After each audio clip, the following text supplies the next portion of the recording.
Bueno, el objetivo de este ejercicio es poder encontrar las pulsaciones naturales y modos de vibración de esta estructura, que es una estructura pórtica, es un pórtico muy simple, con un resorte y acá dos apoyos de primera y segunda especie respectivamente. Tenemos una sección que es idéntica para toda la estructura de 20 por 50 centímetros, el material es hormigón y bueno, tenemos acá la constante del resorte.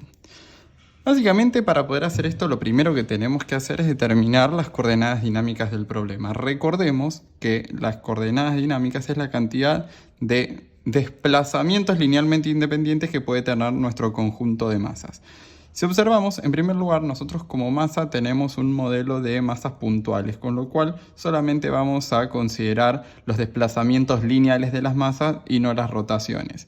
Y tenemos una única masa. Pero cuando observamos esta estructura, podemos fácilmente ver cuáles son los posibles desplazamientos de la masa. Es decir, en primer lugar, si miramos el sentido horizontal, bueno, ahí efectivamente podemos tener un desplazamiento porque no tenemos ningún apoyo que lo restrinja. Entonces esa va a ser una de las coordenadas dinámicas nuestras. Y si miramos el sentido vertical, a pesar de tener un resorte por ser un apoyo elástico, también tenemos una coordenada dinámica, es decir, la masa se puede desplazar en ese sentido. Y esos son los únicos dos desplazamientos que puede tener nuestra masa, no hay otra. Básicamente, si tenemos dos coordenadas dinámicas, entonces nuestra estructura va a tener dos pulsaciones naturales y dos modos de vibración. Para arrancar, simplemente recordemos cuál es la ecuación diferencial del problema.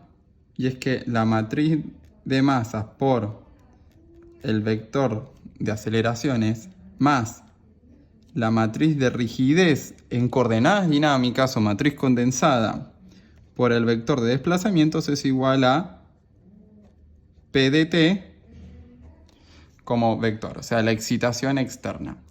Hoy no nos vamos a ocupar en resolver el problema, es decir, no tenemos una excitación, no queremos conocer la respuesta dinámica del problema, sino que solamente queremos conocer las pulsaciones naturales y los módulos de vibración,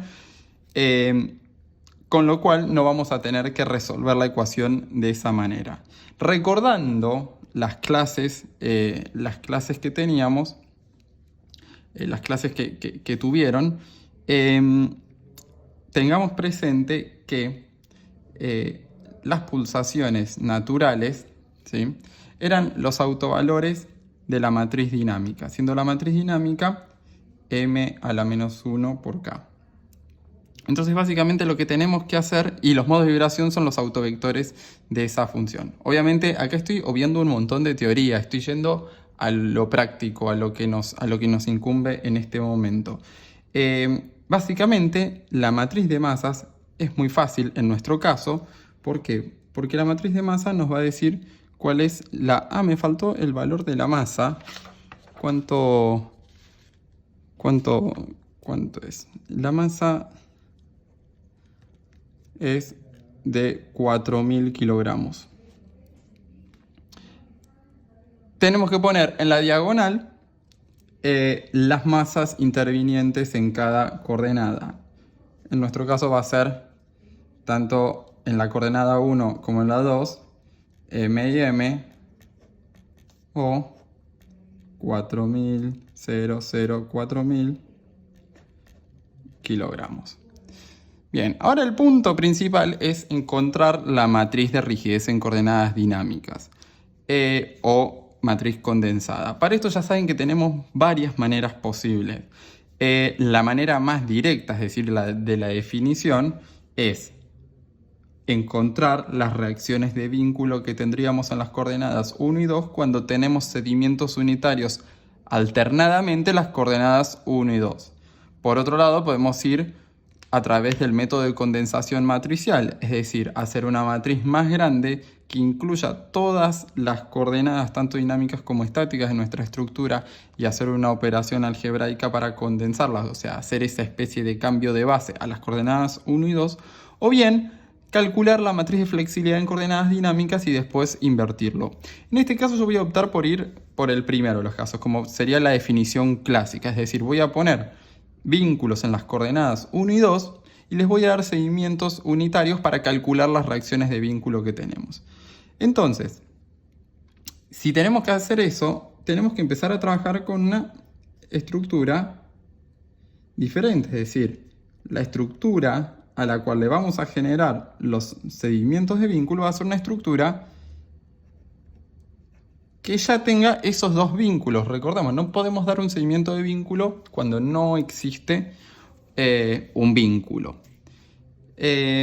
¿Cuáles van a ser las causas deformantes? Y bueno, para calcular K11 y K21, es decir, la reacción en la coordenada 1 cuando tenemos un seguimiento unitario en 1 y la reacción en coordenada 2 cuando tenemos un seguimiento unitario en coordenada 1, vamos a tener que poner como causa deformante un seguimiento de vínculo unitario en el sentido horizontal.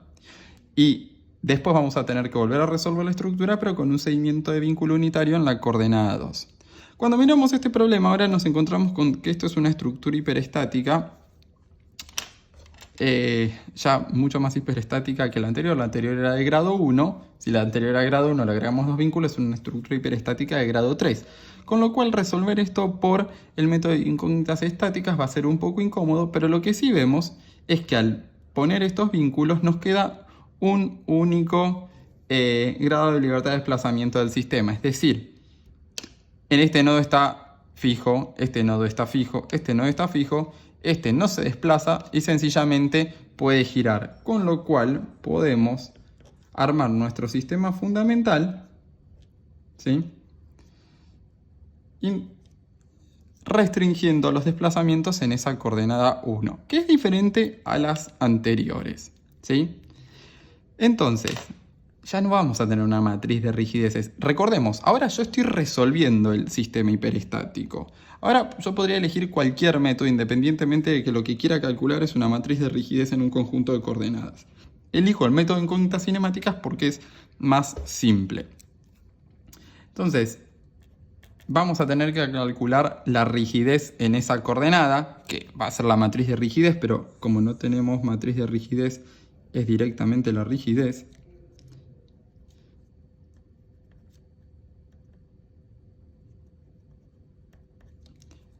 Y le ponemos un giro unitario.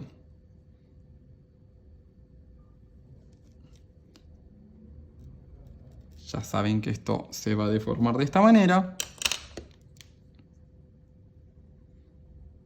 Y vamos a tener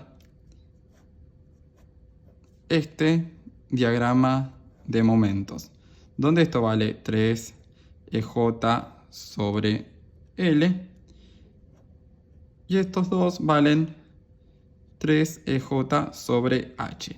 ¿Qué nos importa saber de acá? Nosotros vamos a tener que calcular estas dos reacciones de vínculo. Entonces podemos ya conocer las reacciones de vínculo que tenemos en este estado, para después evitarnos un problema. Si miramos, vamos a llamarla, a ver cómo la llamo, R1 y R2. Es que ya son muchas R. Bueno, no importa. Lo que sé, vamos a ponerle valores directamente. Acá tenemos una reacción de vínculo que va a ser básicamente la suma de los cortes con su signo de estas dos columnas, ¿sí? Ahora, fácilmente vemos que los cortes son iguales y opuestos, entonces esa reacción de vínculo vale 0. ¿Sí? ¿Qué otra cosa podemos conocer? Bueno, conocemos esta reacción de vínculo. ¿Por qué? Porque va a ser el corte en la viga. Esta reacción de vínculo, por lo que veo acá, es una reacción de vínculo que va hacia arriba y va a tomar el valor de 3EJ sobre L dividido L. O sea, 3EJ sobre L al cuadrado. Y lo que nos importaba acá para resolver nuestro problema es la rigidez, vamos a llamarla 1, 1, a pesar de no tener una matriz, pero para que no sea confuso, R1, 1 es entonces la equilibrante de los tres momentos que concurren al nudo S. Con lo cual va a ser 6 3EJ sobre H, porque es 2 veces 3EJ sobre H, más 3EJ sobre L. ¿Ok? Bien, ¿qué hacemos ahora? Bueno, esta es nuestra rigidez y vamos a tener que resolver nuestro problema de siempre, que es R por X más R0 es igual a 0. No lo puse matricial, pues sabemos que acá es un escalar. Tenemos que ahora buscar el vector de causas deformantes. Entonces, ahora sí, esto es importante que les quede claro. Tenemos que resolver este problema dos veces. Una vez poniendo una causa deformante, seguimiento unitario en la coordenada 1, lo resolvemos, encontramos las reacciones de vínculo y después una causa deformante, seguimiento unitario en la coordenada 2. No podemos poner los dos y resolver una sola vez el problema porque la reacción de vínculo que encontremos en las coordenadas 1 y 2 va a tener una combinación de las dos y nosotros necesitamos individualizar las dos direcciones. Entonces, voy para acá arriba, voy a resolver un estado 0, 1 en el que vamos a poner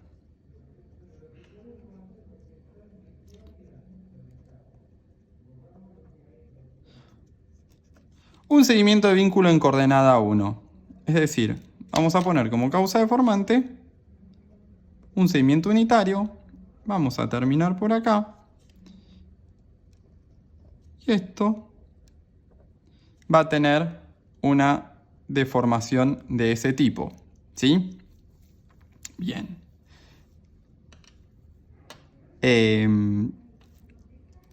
Diagrama de momentos de esto.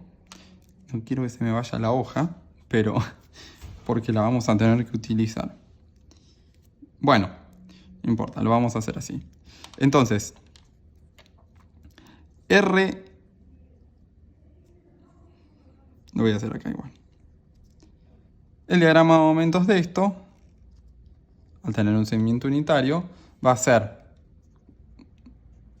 3EJ sobre H cuadrado. ¿Sí? ¿Cuánto vale R01? O sea, el R0 generado en este estado 1. Y bueno, R0 es la equilibrante en este nodo. Pero los dos momentos son iguales. Entonces, esto resulta que R01 es 0. ¿Pero qué tenemos que mirar? Las reacciones de vínculo. Ya por lo que estamos viendo, la viga esta no tiene corte, el resorte no se deforma, con lo cual esta reacción vale 0. Pero la reacción acá horizontal no vale 0. ¿Sí? Esa reacción horizontal, ¿qué va a valer? Bueno, la suma de los esfuerzos de cortes de las dos columnas. Con lo cual tenemos 3EJ sobre H cubo multiplicado por 2. 6EJ sobre H cubo. Fíjense que yo las reacciones de vínculo las estoy dibujando en el sentido. Obviamente 0 no tiene ningún sentido, pero esta reacción de vínculo ya va hacia la derecha, porque son los valores que yo voy a tomar.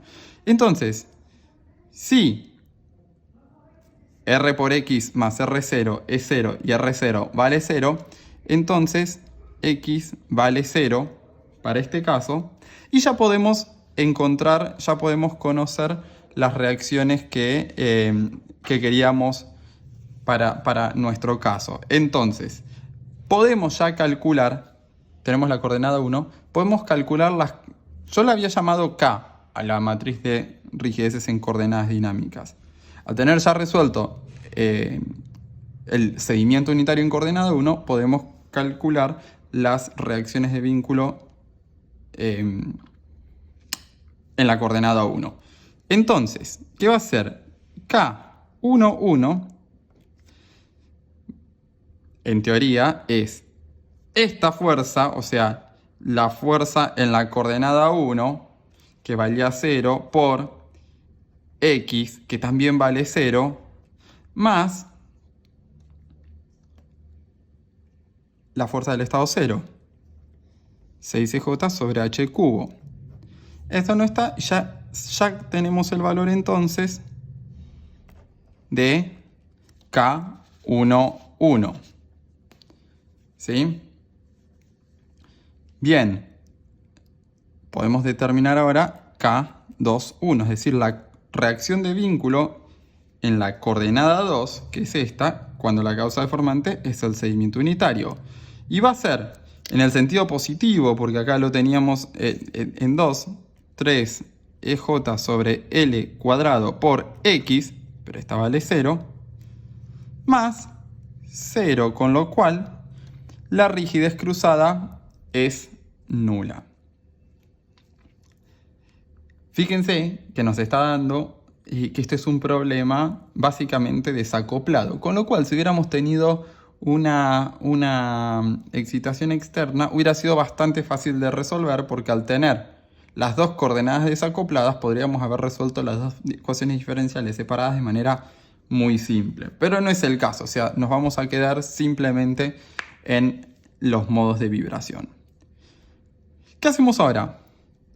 Volvemos a resolver la estructura, pero ahora la causa deformante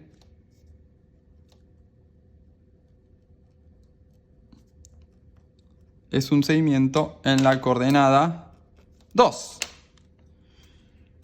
O sea, le damos un desplazamiento unitario en la dirección de 2, que es positivo hacia arriba, y vamos a tener esta deformada. Bien, diagrama de momentos de esto es muy simple. Tracciona todo el lado de abajo con un valor de 3 EJ sobre L cuadrado, porque es un desplazamiento. Bueno, podemos entonces acá ya calcular los valores de las reacciones de vínculo. A mí me quedó un poco enchastrado el dibujo, pero entonces las voy a poner acá abajo. En el sentido horizontal, ya sabemos que esta reacción de vínculo es 0 porque las columnas no tienen ningún tipo de corte. Pero en el sentido vertical, la voy a dibujar acá abajo, aunque corresponda acá arriba. Bueno, vamos a ponerla acá arriba. Tenemos que hacer una fuerza hacia arriba. ¿Que cuánto vale? Básicamente el esfuerzo de corte, o sea, 3 EJ sobre L cubo, porque en el momento era L cuadrado, más la fuerza que me hace el resorte al haberse deformado. Como se deforma un valor unitario, la fuerza es K. Bien, calculemos entonces ahora la rigidez 0, 1, 2 sería ahora. O la rigidez 0,2, llamémosla por el estado 0,2. La rigidez, perdón, no es la rigidez, sino la reacción de vínculo 0,2 va a ser entonces el valor equilibrante que tenemos en este nodo, que va a ser básicamente 3 EJ sobre L cuadrado, y para el signo es positivo porque nuestra coordenada era positiva en el sentido horario. ¿Qué hacemos ahora entonces? Resolvemos R por X más R02 es igual a 0.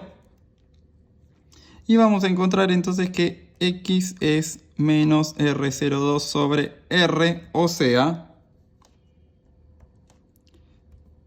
menos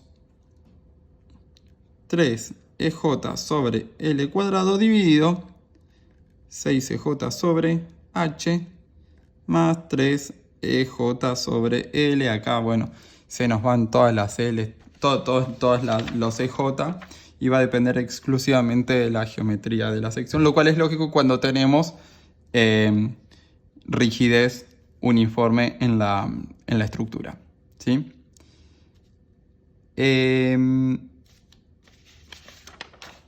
¿Qué quería ver? Bien, conocido este valor de X, entonces ya podemos calcular las reacciones de vínculo. Entonces, vamos a calcularla aunque sepamos que no va, pero porque ya sabemos que por ser cruzada tiene que ser nula. La rigidez en la coordenada 1 cuando tenemos un seguimiento unitario en 2. Y bueno, si venimos coordenada 1 es la horizontal. Acá vale 0 por x, que no me importa cuánto valga. Más este 0, que sería el estado 0, entonces da 0, es consistente al resultado que encontramos. Y K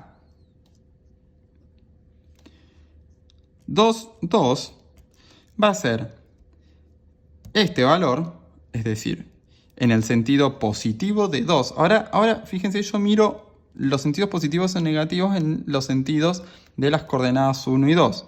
Esta va hacia arriba, con lo cual es positiva. 3 EJ sobre L cuadrado por, ¿qué cosa? Por X, porque esto estaba en el estado 1, este X, más el valor de la reacción de vínculo en el estado de la causa deformante. 3 EJ sobre L cubo más K. ¿Sí? Perfecto. Entonces fíjense que ya conocemos la matriz de rigidez en coordenadas dinámicas o matriz de rigidez condensada,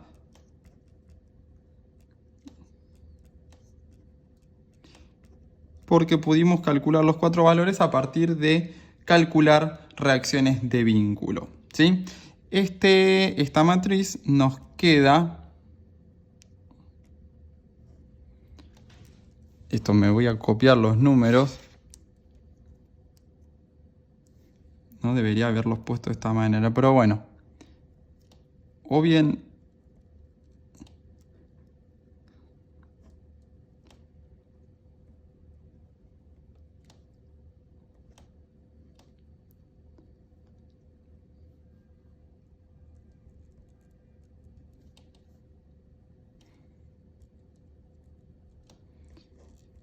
Bien, ahora, ¿cuáles son las unidades de esto?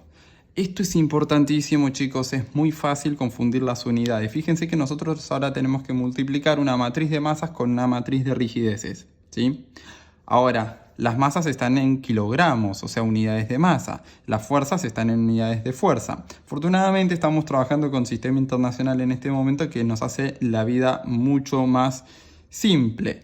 Estamos trabajando, por ejemplo, con una rigidez en kilonewton, en lo que sea.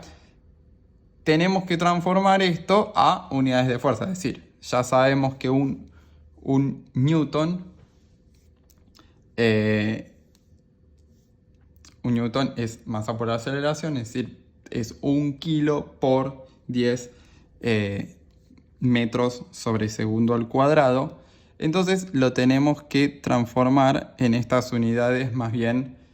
yo lo transformaría todo en unidades de masa y no las masas a unidades de fuerza, pero es lo mismo, mientras las unidades sean consistentes. Entonces, esto en estas unidades que está puesto acá, nos termina quedando en kilogramos por segundo al cuadrado.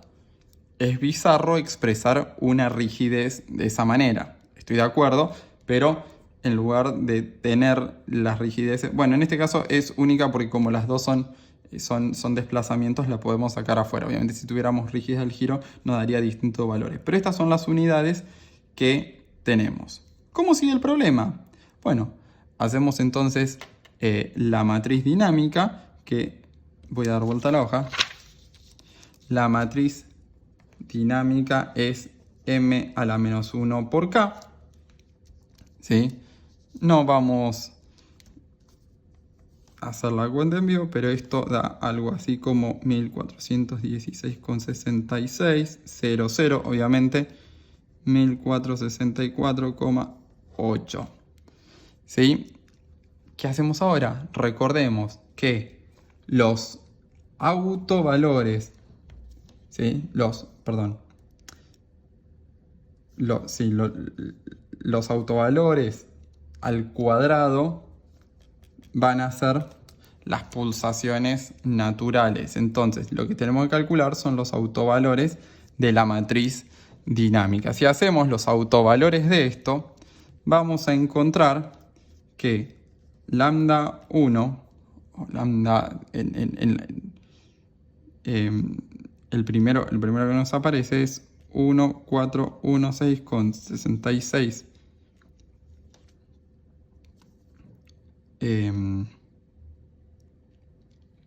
1 sobre segundo al cuadrado.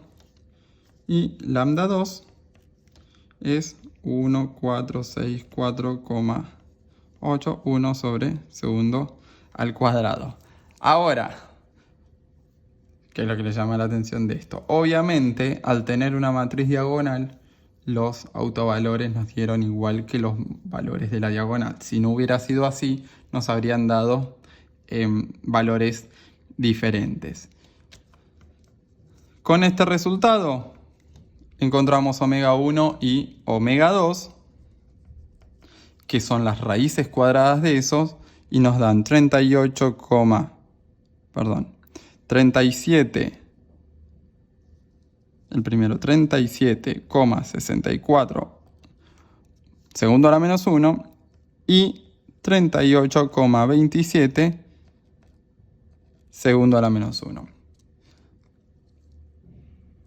Asociado a esto están los autovectores. Los autovectores obviamente ustedes los hacen con una calculadora, le va a tirar los valores. Y vamos a encontrar que B1 es 1, 0 y B2 es 0, 1. Lo cual, insisto, es lógico porque tenemos una matriz diagonal y tenemos el comportamiento desacoplado. B1, B2 son los modos de vibración. ¿Qué eran los modos de vibración entonces? El modo de vibración es básicamente la configuración de masas de la estructura. Más o menos nos dice cómo se van a desplazar las masas cuando la estructura es excitada con la pulsación que se corresponde con ese modo de vibración, ¿sí? A partir obviamente de las pulsaciones podemos calcular los periodos naturales y el periodo propio de la estructura, que sería el mayor de todos. Es muy importante que podamos identificar en un gráfico qué son los modos de vibración. Entonces vamos a dibujar los modos de vibración. Vamos a agarrar nuestra estructura.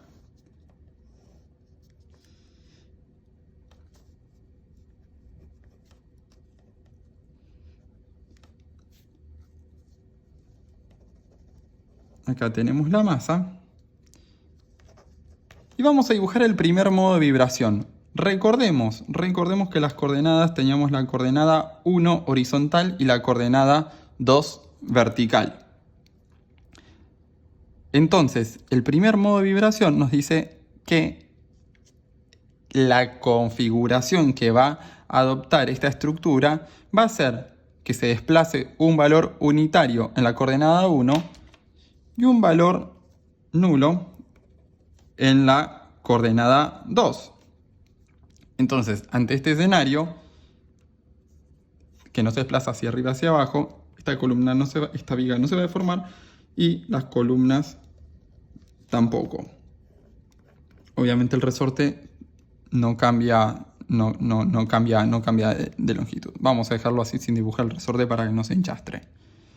Entonces, repito, cuando esta estructura sea excitada con una pulsación, una frecuencia o un periodo asociados a la pulsación 1, entonces esta estructura va a tender a deformarse de esta manera. De esta manera, como estamos en cuestiones oscilatorias, va a ir de 1 a menos 1.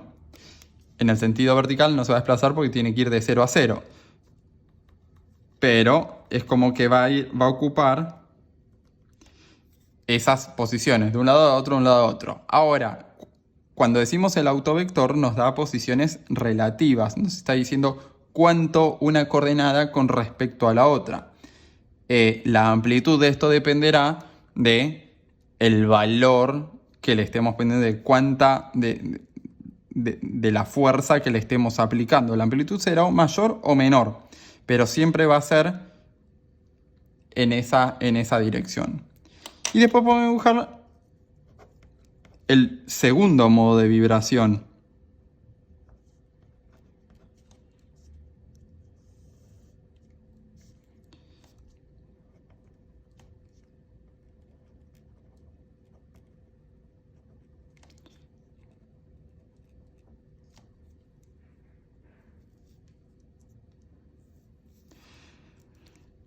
Para B2 lo que tenemos es que se va a desplazar 0 en la coordenada 1 y 1 en la coordenada 2. Entonces 0 en la horizontal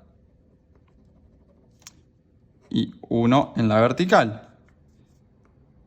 Esto va a adoptar una deformada así. Claramente, al tener acá un empotramiento elástico a las columnas, vamos a tener una deformación de las columnas.